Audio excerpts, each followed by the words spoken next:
భారతదేశానికి ఉగ్ర ముప్పు పొంచి ఉందా?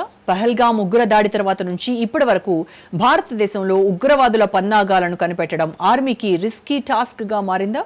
రోజుకో కొత్త ప్లాన్తో ఉగ్రముఖ భారత్లో విధ్వంసాన్ని సృష్టించడానికి ప్లాన్ చేస్తుందా అంటే వరుసగా జరుగుతున్న పరిణామాలు చూస్తే అవుననే సమాధానమే వినిపిస్తోంది. భారత్లో కులమతాలకు అతీతంగా ఒకరి పండుగల్ని మరొకరు గౌరవించుకుంటారు, పండుగల్ని సెలబ్రేట్ చేసుకుంటారు. ప్రస్తుతం దేశంలో ఎక్కడ చూసినా దేవీ నవరాత్రుల శోభ కనిపిస్తోంది. భక్తులు ఎంతో భక్తి శ్రద్ధలతో నవరాత్రులను జరుపుకుంటారు. అయితే కొంతమంది టెర్రరిస్టులు, మతోన్మాదులు మతాల మధ్య చిచ్చు పెట్టాలని టార్గెట్గా పెట్టుకుని ముఖ్యంగా పండుగల వేళ కుట్రలు చేస్తూ ఉంటారు. తాజాగా అలాంటి ఘటనే నగరంలో జరిగింది. ఇంతకీ అసలేం జరిగింది? పండుగ వేళ ఉగ్రవాదులు చేసిన కుట్ర ఏంటి? హైదరాబాద్ మహానగరంలో ఉగ్రవాదుల కలకలం. ఉగ్రవాదులున్నారన్న ఫోన్ కాల్తో అలర్ట్. ఫలక్నుమా ఎక్స్ప్రెస్ లో తనిఖీ చేసిన పోలీసులు. అంతర్జాతీయ వేదికపై గొప్ప కీర్తి, శాంతియుత వాతావరణానికి పెట్టింది పేరు. శతాబ్దాల చరిత్ర ఉన్న హైదరాబాద్ మహానగరాన్ని ఉగ్రఛాయలు కలవరపెడుతున్నాయి. పకడ్బందీ భద్రతా నిఘాలో కూడా ఉగ్రవాదులు యథేచ్ఛగా తిరగడం అధికారులకు కంటి మీద కొనుకు లేకుండా చేస్తోంది. ఆపరేషన్ సింధూర్ తర్వాత దేశంలోకి ఉగ్రవాదుల చొరబాటుపై కేంద్ర ప్రభుత్వం చాలా సీరియస్ గా వ్యవహరిస్తోంది. ఈ నేపథ్యంలోనే స్వదేశంలోనే ఉంటూ టెర్రరిస్టులకు ఉప్పందిస్తున్న వారిపై ఎన్ఐఏ ఫుల్ ఫోకస్ పెట్టింది. ఈ మేరకు ఇప్పటికే 2 తెలుగు రాష్ట్రాల్లో పలువురు స్లీపర్ సెల్స్ తో పాటు అనుమానితుల్ని అదుపులోకి తీసుకున్నారు. ఈ క్రమంలోనే ఇవాళ రాష్ట్రంలో కీలక పరిణామం చోటు చేసుకుంది. కిందటి సంవత్సరం దసరా పండుగ రోజు నగరంలో మారణహోమం సృష్టించాలనుకున్న 4 లష్కర్ ఎ తోయిబా ఉగ్రవాదుల్ని ముందుగానే గుర్తించి కట్టడి చేశారు నిఘా అధికారులు.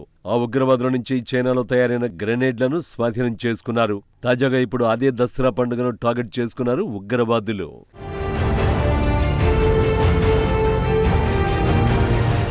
తాజాగా కోల్కతా నుంచి సికింద్రాబాద్కు వస్తున్న ఫలక్నుమా ఎక్స్ప్రెస్ లో ఉగ్రవాదులు ఉన్నారంటూ రైల్వే ప్రొటెక్షన్ ఫోర్స్ కు ఇంటెలిజెన్స్ నుంచి సమాచారం అందింది.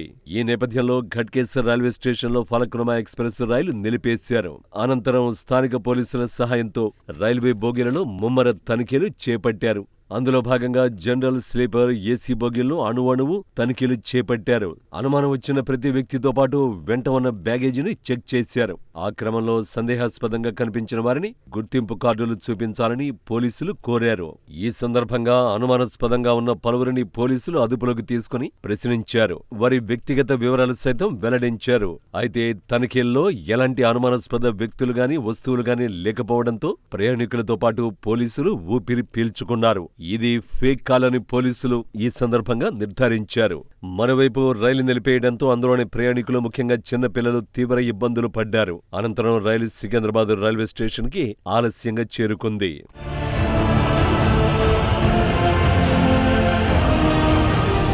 హైదరాబాద్ ఒక మహానగరం. ఇక్కడ 5 లక్షల సీసీ కెమెరాలు, బందోబస్తు విధుల్లో తిరిగే పెట్రోలింగ్ వాహనాలు, నిఘా సంస్థలు ఇవన్నీ నగరంలో భద్రత నిమిత్తం ఉన్నప్పటికీ ఉగ్రవాదులు స్వేచ్ఛగా ఉగ్రవాద కార్యకలాపాలకు పాల్పడడం ఆందోళన కలిగిస్తుంది.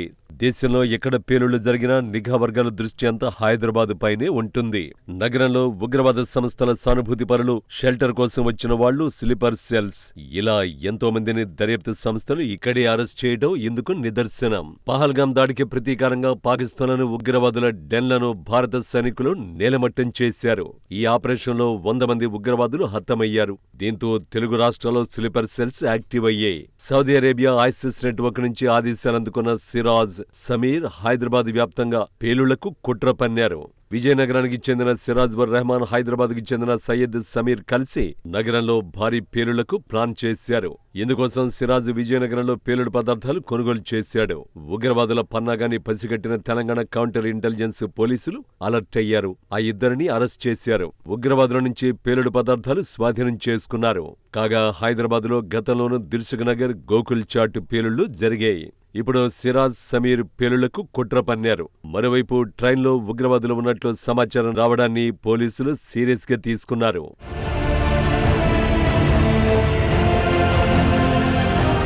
గతంలో దేశంలోని అన్ని ప్రధాన ఎయిర్పోర్టులకు ఉగ్రముప్పు ఉన్నట్టు నిఘా వర్గాలు హెచ్చరించాయి. దాడులకు ఉగ్రవాదులు, సంఘ వ్యతిరేక శక్తులు ప్రయత్నించే అవకాశం ఉందని ఇంటెలిజెన్స్ నివేదికలు వెల్లడించాయి.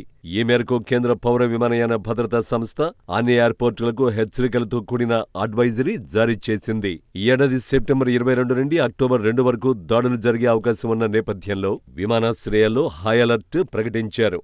దేశంలోని అన్ని విమానాశ్రయాల్లో భద్రతను కట్టుదిట్టం చేయాలని, ముఖ్యంగా రన్వేలు, హెలిప్యాడ్లు, ఫ్లయింగ్ స్కూల్స్, ట్రైనింగ్ ఇన్స్టిట్యూట్ల వద్ద భద్రతను మరింత పెంచాలని సూచించారు. భద్రతా బలగాలు, సిఐఎస్ఎఫ్ సిబ్బంది టెర్మినల్స్, పార్కింగ్ ఏరియాలు, పెరిమీటర్ జోన్లలో పెట్రోలింగ్ పెంచారు. అదే సమయంలో విమానాశ్రయాల వద్ద రోడ్లపై తనిఖీలు ప్రారంభమయ్యాయి. స్థానిక పోలీసులతో కలిసి మల్టీలెవెల్ చెకింగ్ ఏర్పాటు చేశారు. విమానాశ్రయ సిబ్బంది, కాంట్రాక్టర్లు, విజిటర్లను కూడా నిర్దిష్ట పద్ధతిలో తనిఖీ చేయాలని ఆదేశించారు.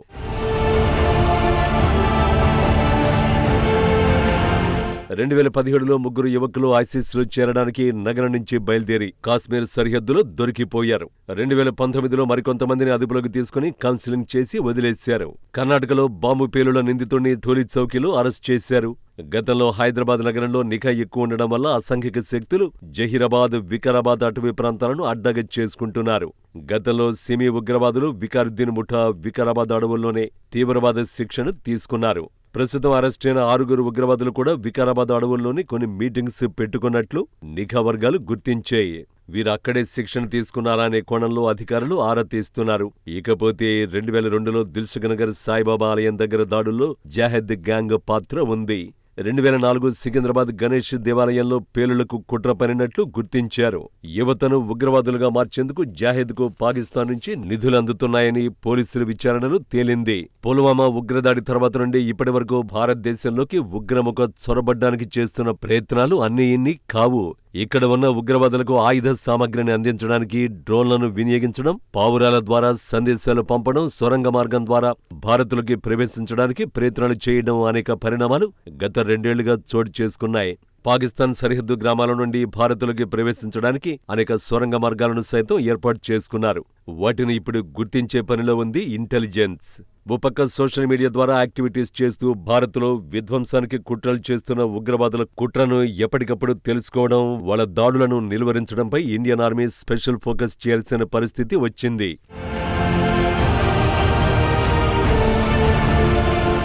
డ్రోన్ల ద్వారా టెక్నాలజీని ఉపయోగించి జమ్మూలోని భారత వైమానిక స్థావరంపై బాంబు దాడులకు పాల్పడిన నేపథ్యంలో ఇప్పుడు యాంటీ డ్రోన్ టెక్నాలజీని భారత్కు తీసుకురావడంపై ఆర్మీ కసరత్తు చేస్తోంది.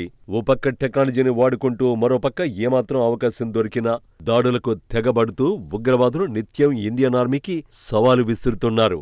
డ్రోన్ల ద్వారా బాంబులను జారవిడిచే ఉగ్రవాదుల టెక్నాలజీ వెనుక ఉన్న హస్తం పాకిస్తాన్ ప్రభుత్వానిదేనని ఇండియన్ ఆర్మీ గట్టిగా చెబుతోంది. పాక్ ప్రేరేపిత ఉగ్రవాదులు ఇలాంటి కుట్రలకు పాల్పడుతున్నారని యునైటెడ్ నేషన్స్ కు సైతం ఫిర్యాదు చేసింది. అయినప్పటికీ గత వారంలో 7 డ్రోన్లు మిలిటరీ స్థావరాలపై దాడులకు ప్రయత్నించడం దేశానికి పెను ప్రమాదం పొంచి ఉందన్న భావనను కలిగిస్తోంది.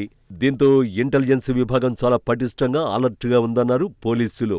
ప్రజలెవరూ ఆందోళన చెందాల్సిన అవసరం లేదన్నారు. ఎలాంటి దుష్ప్రచారాన్ని నమ్మొద్దన్నారు. అనుమానాస్పద వ్యక్తులు కనిపిస్తే వెంటనే తమకు సమాచారం అందించాలని ప్రజలకు సూచించారు పోలీసులు.